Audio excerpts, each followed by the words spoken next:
Welcome back to another episode of the Miami Heat Roundtable. My name is Amir, joined today by Trent. You can find him at the Miami Heat Network, and joined by Martel. You can find him at the Miami Heat Zone podcast.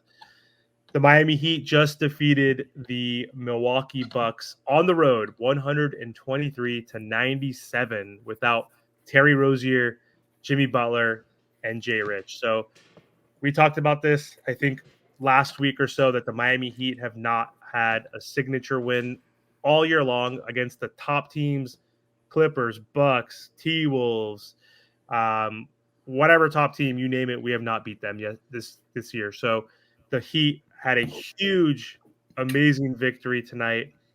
Wonderful game by Jovic, who was in the starting lineup. I'm just pleasantly surprised of how well we played today. And so we just wanted to do a quick recap for you guys of the game. And so, Martel, let's start off with you first, man. Just want to get your thoughts, opinion on this game. How happy are you right now?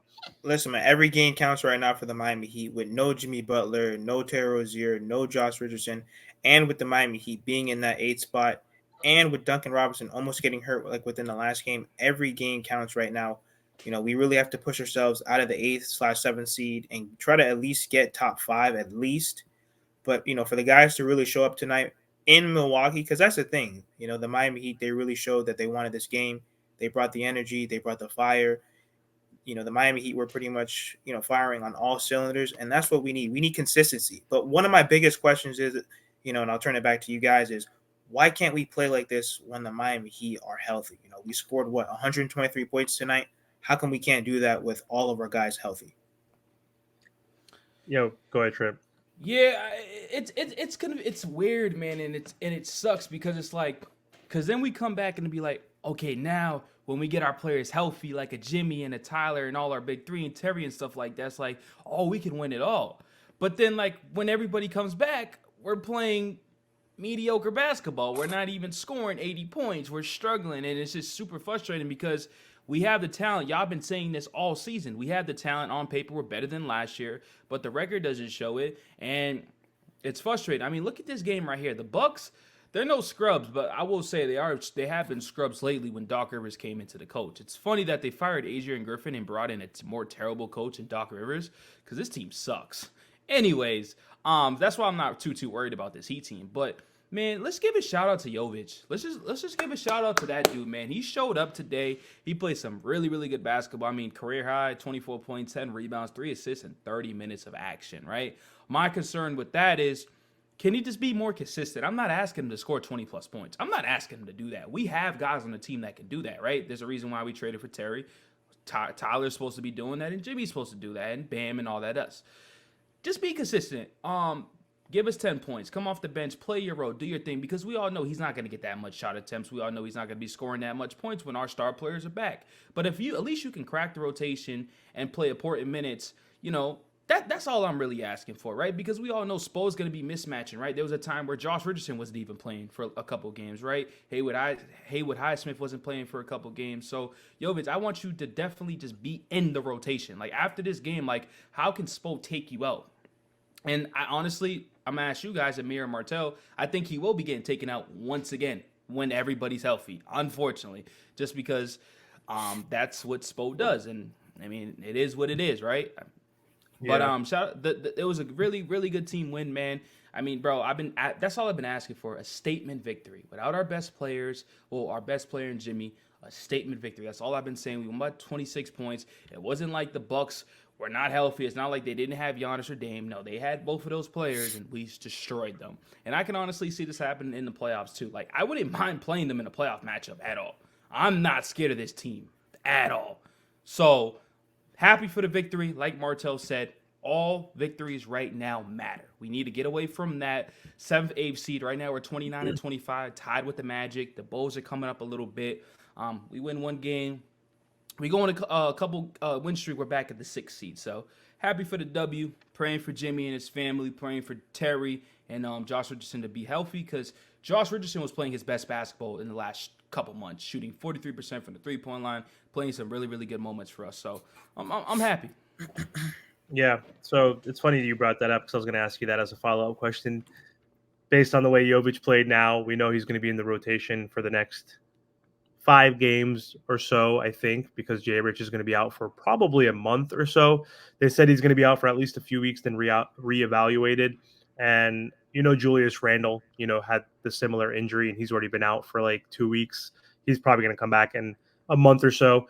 So I was going to ask you the same exact thing, and I think Spo is not going to play Jovic once we're fully healthy again, which is going to be kind of frustrating. But I do kind of understand his reasoning. I mean, he's 20 years old. He doesn't really play guys this young typically on a team that is a contender, if you will. I know defensively, he is still kind of a liability. Not tonight. He played good tonight. He was moving his feet really well. He got caught one time fouling Dame on a 3-point shot attempt at the end of the shot clock.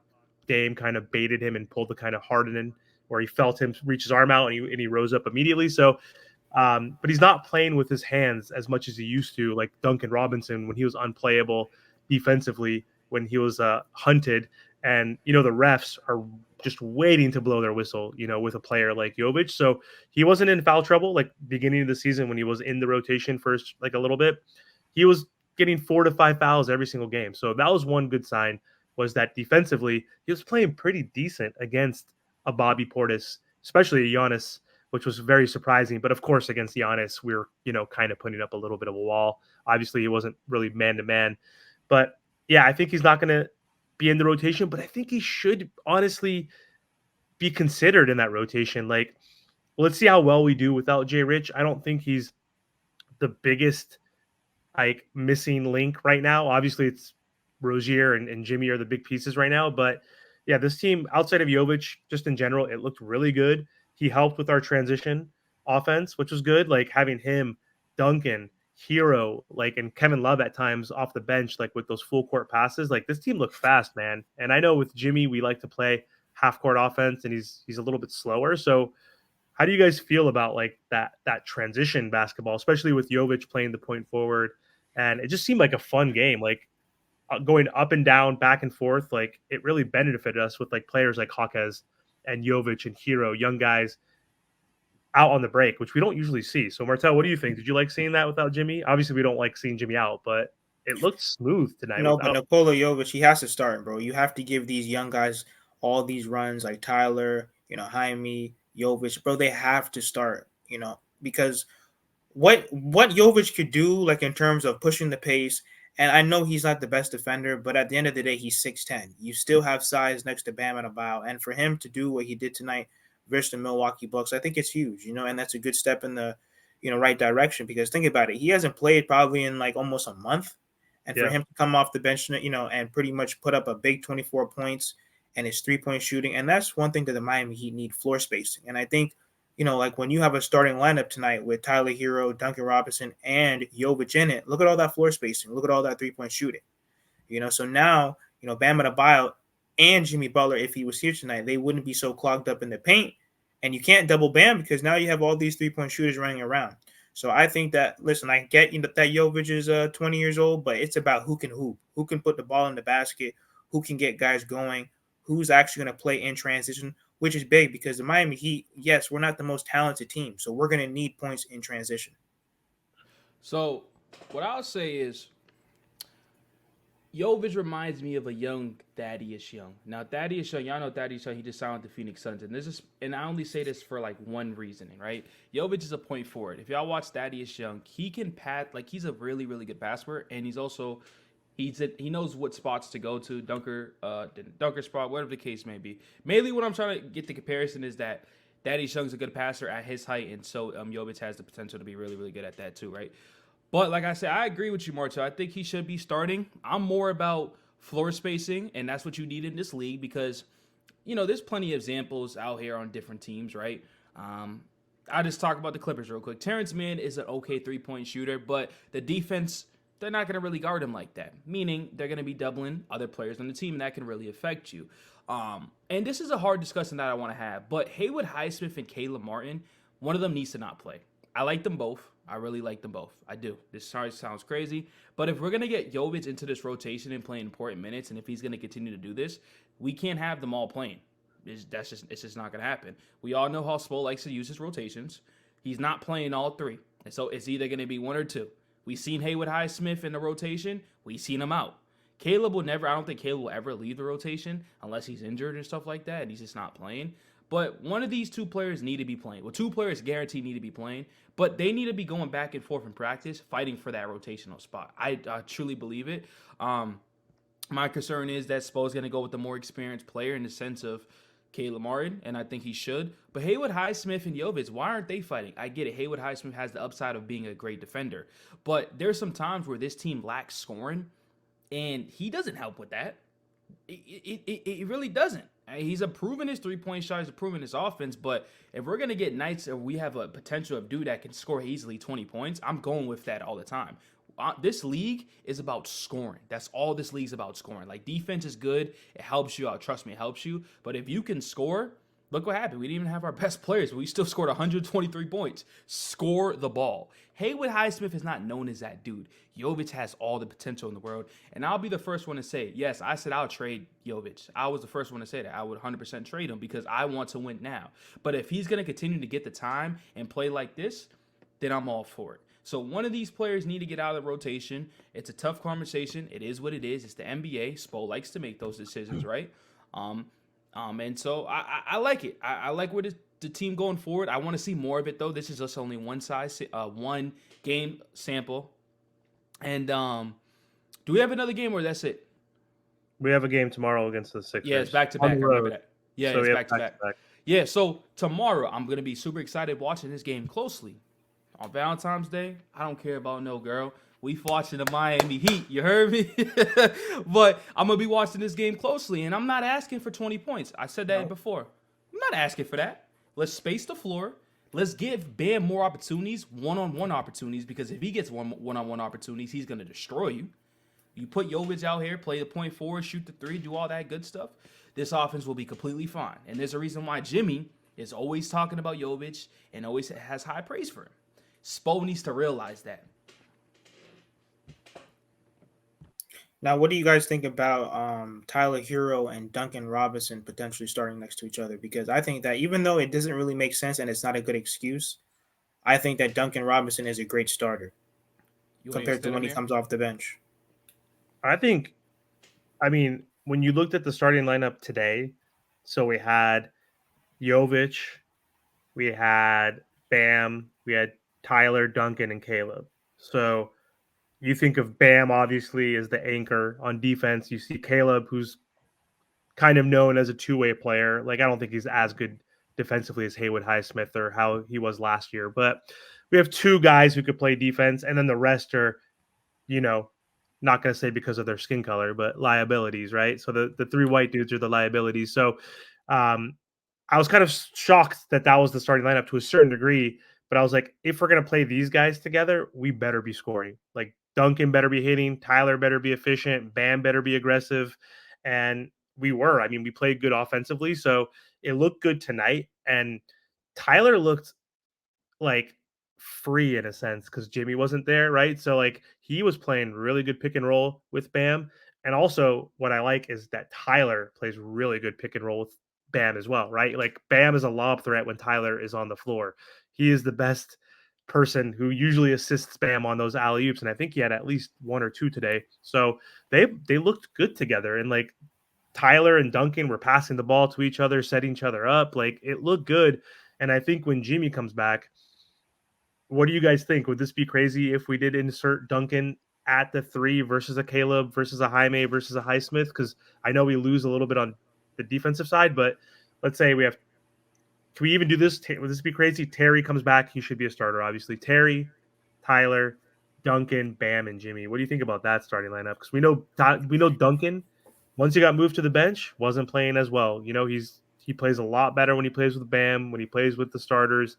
He looks more comfortable. He doesn't play as well off the bench with Love and Jaime and Caleb, etc. So, well, what are your thoughts on that starting lineup? My thing is, I love all the lineup changes, but I think we got to be a little bit realistic. Remember, we keep talking about lineup changes. I don't think no lineup changes are going to occur when everybody's healthy. That's my only thing. I think we could talk about lineup changes right now just because we're not healthy. And I don't know when these players are going to come back, so we could kind of talk about it. But when we're just a healthy scratch, I want to talk about heading into the playoffs. I want to say this, and let me know. Let me know in the comments. I like Duncan starting because it's more offense. I like all that. Trust me, because you got Terry, Tyler, Duncan, whatever. I still think you go with the rotation of Terry, Tyler, Jimmy, the rookie. I'm just not going to say his name no more. And Bam, right? I think that's your starting five, correct? Now, off the bench, I just put this on my notes. Would you guys go, right? Duncan, Jovic, Caleb. Duncan, Jovic, Caleb, and Love. Love. Would you go that? But see, my thing is, right, if we go with that rotation, we just need a point guard coming off the bench. So if that's Corey Joseph that can run that second unit or whatever the case may be, I'm fine with that. But we don't have a guard that's coming off the bench that's running that rotation, so it's just going to look sloppy. Nah, you notice. You said the answer already. He's What? on the roster. Yeah, Jovic, I get it. Jovic could be the point forward off the Yeah, bench. you could do that, but I'm talking about getting people involved in the sense of like getting easy shots. And Jovic, it's going to take time for that. He has the potential. It's going to take a little bit of time for that. So I'm talking about like a point guard, like a legit point guard, like a Corey Joseph or somebody that can get the players involved and get easy shots. You get easy shots, you don't got to always be running around taking 30 seconds of the shot clock or 20 seconds of the shot clock. You get what I'm trying to say? So, like, do you think if we just put a backup point guard that knows how to run that second unit, y'all would stay with that? Or, like, we're going to be mismatching, and I think it all matters about matchups, of course. And I think that's what makes us one of the best teams in the league because then it's like, okay, matchups, let's throw Haywood Highsmith in there, right? We can do that stuff. But I don't think we need Jovic in the rotation, and one of these players needs to be sitting.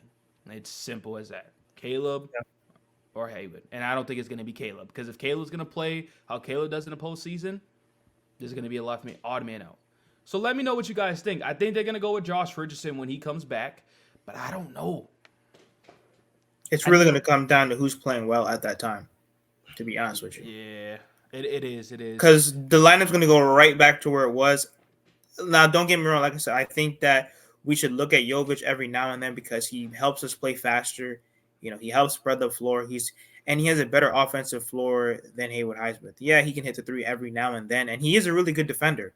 But the Miami Heat, they struggle to score, and their ball movement tonight was phenomenal. I think that's really the only way the Miami Heat can be successful is with good ball movement and, of course, good defense.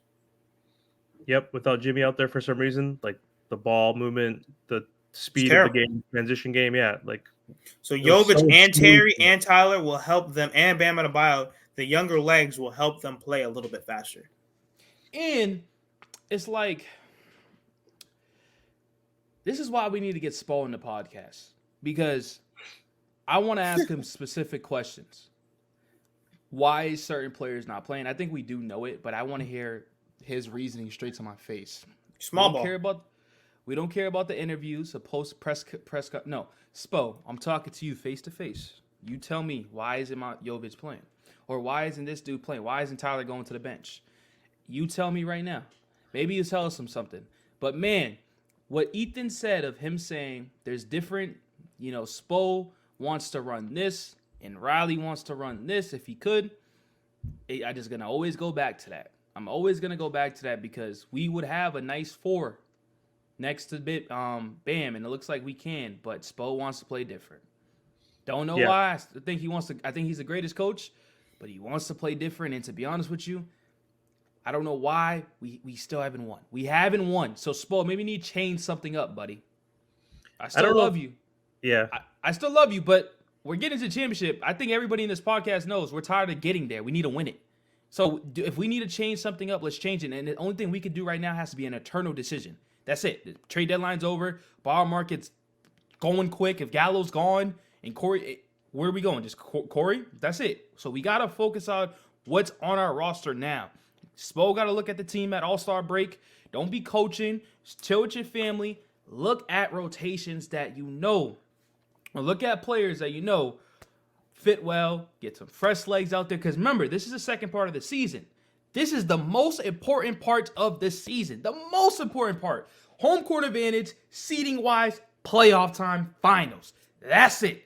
The most important. We need to lock in now. So you want Jovic to start at the 4, you're saying, possibly? It doesn't matter if Jovic starts or not. I want him playing. Because there's just no way we have a player coming off the bench that just scored 24 points like it was nothing in 30 minutes.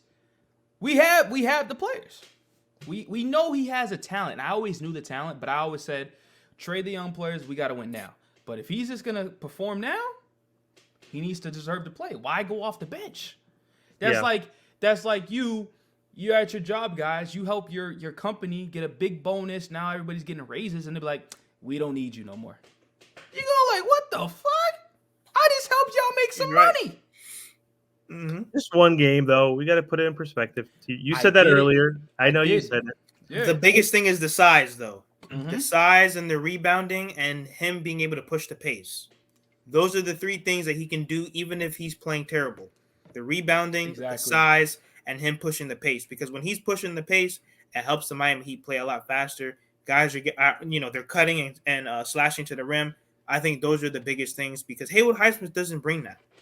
He doesn't bring that at all. No. Exactly. And we need faster legs. Faster. Because people are going to be tired around this season, part of the season. Guess what? Jovic hasn't played all year. Into your legs, yep. Jovic hasn't played all year. And if he's going to hit 5 out of 8 threes, that's just the icing on the cake because we know he's going to be inconsistent, not only because he's 20 years old. He's only played 15 games last year and however many this year, 20 of the 50 games he's played, right? In 22 games. So he's only played like 40.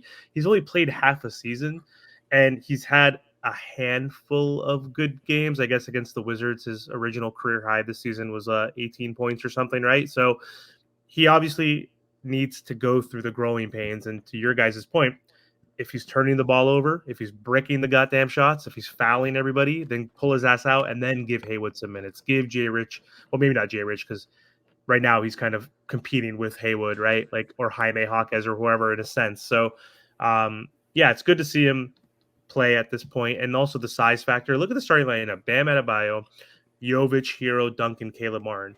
Shortest guy on the court is Tyler Hero at 6'5", right? We add a 6'11" Jovic. 6'8" Duncan Robinson. People forget that Duncan Robinson, he's not small. Yeah. He's 6'8". 6'8". Martin's 6'5". I mean, it makes having Jovic on that floor, right, makes up for because when Terry's on the floor, he's 6 foot. And when Caleb's starting at the 4, Haywood, they're both 6'5", right? So who won the rebounding battle tonight, guys? What happens typically when the Miami Heat turns the ball over less and rebounds better, even if they're not shooting lights out? They win. We had 47 rebounds. They had 38. And they have Giannis, Brook Lopez, Portis. Like, they're a big team. They're bigger than us. They're a better rebounding team than us. And we added Jovic in there, who had 7 boards, too, as well, to go along with his 24 points, man. And we out-rebounded them. That was good. We kept the ball, we turned over the ball more than we have in a while. We're pretty decent when it comes to turnovers. But we had 14. Happens. The Bucks are not a horrible team. Obviously, they're still a top 5, 6, 7 team in the league, right? So they had 18 turnovers, which were huge. I know we have 5 or 6 minutes. We wanted to do like a 30-minute podcast, but let's run through real quick some players to give out some flowers because the team looked really well. So I'm looking at the box score right now. Bam Adebayo, triple-double tonight. So very efficient, 16 points, 12 boards, 11 assists, 8 for 14, 2 steals. He now has more triple-doubles than D-Wade in franchise history, which is kind of wild. So, Bam, kudos to Bam Adebayo. What do you guys think about Bam tonight, man? I think he was good, but for me, it's definitely Kevin Love because, Kevin Love's going to be huge. I know that, he played extremely well to start the season, and he kind of fell off. But the Miami Heat, they did give him some rest, which he needed, and I think he's definitely going to be ready for the playoffs. With 19 points tonight off the bench, you cannot beat that at all. His floor spacing, his rebounding. Once again, is he the best defender? No. But once again, he brings size next to Bam Adebayo. He's another guy that's going to hustle for every rebound. The three-point shooting, the passing, the head-to-head pass. Those are all things that you really can't get from anyone else. And just having his veteran leadership to help lead this Miami Heat team is very important. Yep. I'm not gonna go with the obvious one. Jovic did his thing, but shout out to Duncan, man. Shout out to Duncan. Had a really good game. 23 points, 5 assists, 3 rebounds. Happy for Duncan. Duncan has been playing up and down, and hopefully near the second part of the season, he's playing mainly up. And we get into this postseason. Let's play really good. I want to give props to Duncan because there was a point in time where he wasn't playing too much and he was he was out. I feel like he was almost out the door. It seemed like, and he said, okay, you know what? I need to do more than just shooting, and you could tell that he's getting better at certain things, and that's why I think people are saying let's insert him in the starting lineup, because it's not only does he bring shooting, but he brings size, he brings length, and he is also ain't no bitch. He pulled up to Jaylen Brown and said, "You're soft. What are you gonna do about it?" Mm-hmm. You know what I'm saying? And I like that toughness. I like that dog mentality. And I love all that stuff, man. So shout out to Duncan, man, because a lot of people can't come back from that adversity that he was coming from, especially that I was one of the people, and a lot of people were coming at his contract. He's not Oh doing yeah. this. Yeah, remember that. So, and it was just so I'm happy for Duncan. Let's continue to keep playing. Kevin Love played huge and stuff like that. And I'm Heat Nation. I need y'all to understand, man. Just because I'm hard on my team doesn't mean I hate players or this or that. It's just because I know that our ability is what our ability is. We need to win championships, and we're good enough to win championships. So when I see my team losing, and when I see certain stuff happening, I get frustrated. That doesn't mean I'm a hater. It doesn't mean, oh, get him off the pod. No, I just like to speak my truth, and that's that. Yeah, just because we speak kind of objectively at times, where like if the team's playing like trash, we're gonna talk about it. Like if a player's playing like shit, we're gonna call him out. Like Caleb Martin, he didn't play like shit, but like on if you look at this, him and If you just Highsmith, watch, yeah, they didn't do anything tonight, but they didn't play like trash. But he had 2 points. Like I'm not gonna give him flowers for like we're not even gonna mention Caleb Martin because he played 25 minutes. He only took 3 shots. Like he didn't play bad. He played good defensively, but like if he plays great, I'm gonna call it out. If he doesn't play great, I'm gonna call it out. If he doesn't do it, if he's neutral like tonight, that's fine. We're not like we're not homers. We're biased to a certain degree, but we're trying to also be like objective. We're not NBA analysts over here. We're critiquing our team, and so we get a lot of shit in the comments because if we talk crap on Tyler one day or if we talk crap on Bam one day, so we're just watching the games and we're being critical. Like we're not good enough right now. Like we're Heat culture, all that shit. The best coach in the NBA, 2 All-Stars, because we know Jimmy's an All-Star, even though he doesn't try in the regular season. He's a superstar in the postseason. We all know that.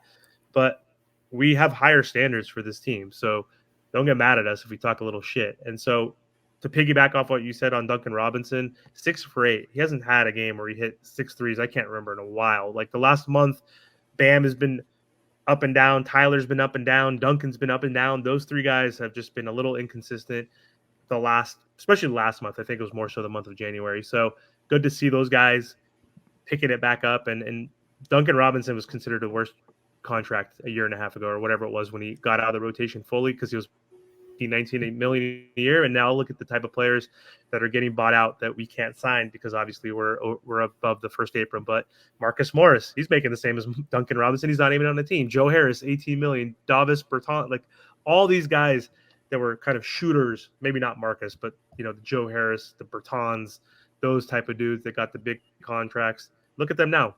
They're not on teams because they didn't elevate their game, right? Like Duncan learned how to put the ball on the floor, dribble, pass, all that stuff, man. So kudos to Duncan. He also had 2 steals and 1 block tonight and 0 turnovers to go along with those 5 assists. So huge night for him.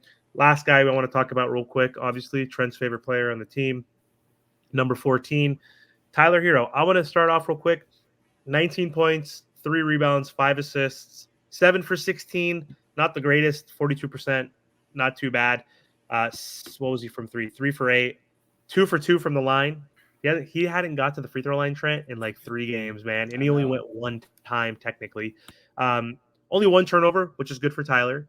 So I think he played well. I think he looked more comfortable without Jimmy because we know this big 3 is not working. I'm doing air quotes right now because they technically aren't. Obviously, we know the record. We haven't won a championship with them yet in the build in 5 years, but Tyler looked comfortable. He wasn't ball hogging. I know he took the most shots, but it was an even distribution tonight, right? He only took 2 more shots than the second most, which was Bam. But like, he looked good. I think he took too many pull-up threes. He could have taken like 2 or 3 less, like early in the shot clock. Outside of that, I think he played good, man. 19 points. He looked good. He was passing, distributing the ball, 5 assists. What do you think about your boy, Trent? How do you think he did man. tonight? Shout out to Tyler, man. He helped us win the game, man. So I'm happy for Tyler. His shooting percentage to me is always going to be like mediocre, just because of the fact that he takes so much crazy contested floaters and crazy fadeaways and stuff like that.